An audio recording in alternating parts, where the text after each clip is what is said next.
राजस्थान में चुनावी शंखनाद। चुनाव के लिहाज से राजस्थान में पीएम मोदी की पहली जनसभा। कोटपुतली में पीएम मोदी करेंगे जनसभा। अलवर और भरतपुर तक असर करने की कोशिश, गुर्जर और यादव को साधने की भी कोशिश। तो प्रधानमंत्री नरेंद्र मोदी आज उत्तराखंड के बाद राजस्थान के कोटपुतली में भी जनसभा को करेंगे संबोधित। तो उसके लिए चुनावी तैयारियां लगातार राजस्थान में की जा रही हैं। तस्वीरें आप देख पा रहे हैं। चुनाव के लिहाज से प्रधानमंत्री नरेंद्र मोदी की इस रैली को बेहद अहम माना जा रहा है, क्योंकि माना जा रहा है कि अलवर और भरतपुर तक इस रैली का असर आने वाले समय में होगा। गुर्जर और यादव को साधने की कोशिश की जा रही है। तो तस्वीरें तैयारियों को लेकर निकलकर सामने आ रही हैं। प्रधानमंत्री नरेंद्र मोदी की रैली को लेकर जोरों शोरों से तैयारी की जा रही है। राजस्थान की कोटपुतली में आज जनसभा को संबोधित करेंगे पीएम मोदी।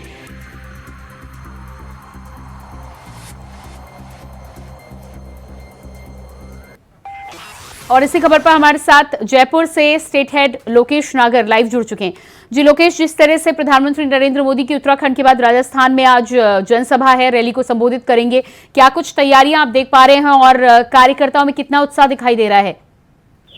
जी आपको बता दें, राजस्थान में बीजेपी भगवा लहराने के बाद अब देश में भगवा लहराने के लिए अपने चुनावी अभियान पर निकली हुई है। और बात की जाए वीर भूमि राजस्थान की, तो आज प्रधानमंत्री नरेंद्र मोदी जी का यहाँ आगमन हो रहा है। दोपहर 2:30 पर प्रधानमंत्री जयपुर एयरपोर्ट पहुंचेंगे। वहां से हेलीकॉप्टर के द्वारा जयपुर ग्रामीण लोकसभा सीट की कोटपुतली क्षेत्र में एक विशाल जनसभा को संबोधित करेंगे।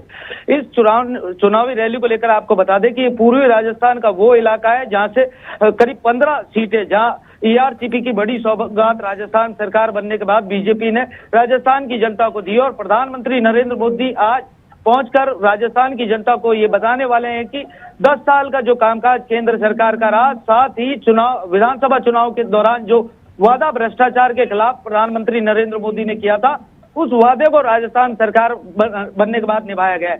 चाहे बात की जाए आमजन को राहत देने की, तो 450 का गैस सिलेंडर राजस्थान में किया गया।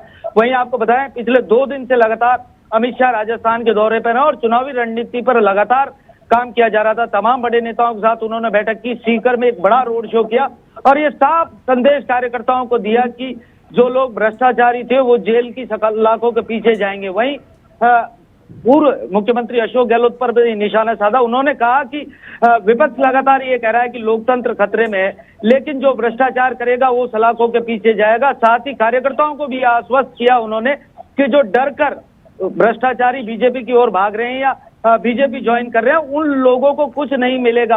कार्यकर्ताओं को यह आश्वस्त किया कि आपकी जगह कोई नहीं ले सकता, क्योंकि बीजेपी ऐसी पार्टी है जो कार्यकर्ताओं की पार्टी है। और लगातार आपने देखा होगा पिछले दिनों राजस्थान में जब कांग्रेस की सरकार थी, तभी से कार्यकर्ता ग्राउंड जीरो पर काम कर रहे थे, चाहे वो पन्ना प्रमुख हो या फिर बूथ प्रमुख हो या ब्लॉक का जो स्ट्रक्चर कार्यकर्ताओं का, वो मजबूत स्ट्रक्चर राजस्थान बीजेपी के पास था।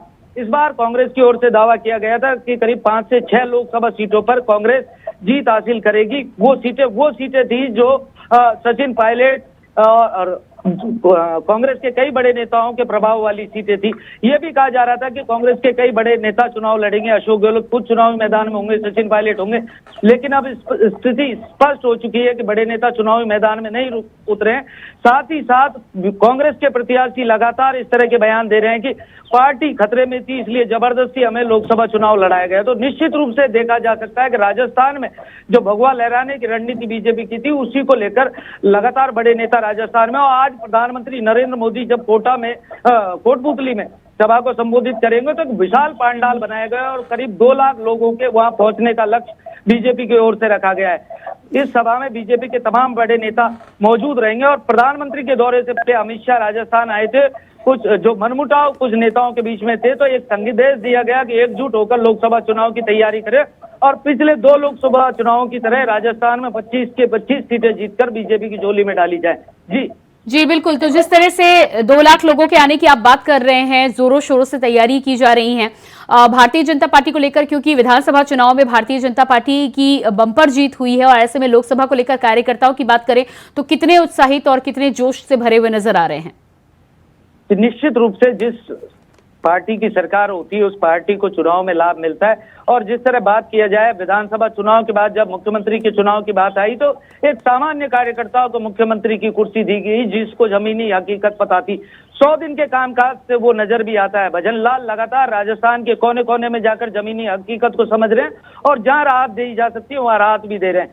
ऐसे में 100 दिन के कामकाज को भी प्रधानमंत्री नरेंद्र मोदी रखेंगे और एक मूल्यांकन भी होगा इस लोकसभा सीटों के दौरान। लोकसभा चुनाव में एक परीक्षा भजन लाल की भी होने वाली है कि 25 सीटों में यदि कोई सीट कम होती है तो भजन लाल का फेलियर होगा। इसीलिए भजन लाल लगातार हर नामांकन में जा रहे हैं, हर मंच से तमाम बातों को कह रहे हैं और जनता के मर्म को समझ रहे हैं। प्रधानमंत्री नरेंद्र मोदी ने 70 साल से जो राजस्थान की एक बड़ी समस्या थी ARCP की, जिसमें 13 जिले पानी की बाट जो रहे थे, 70 साल से मांग थी। सूखा इलाका राजस्थान है, पानी की बहुत कमी थी। जी बिल्कुल लोकेश, एक बड़ी योजना की सौगात थी। तो लोकेश इस तमाम जानकारी के लिए बहुत शुक्रिया आपका।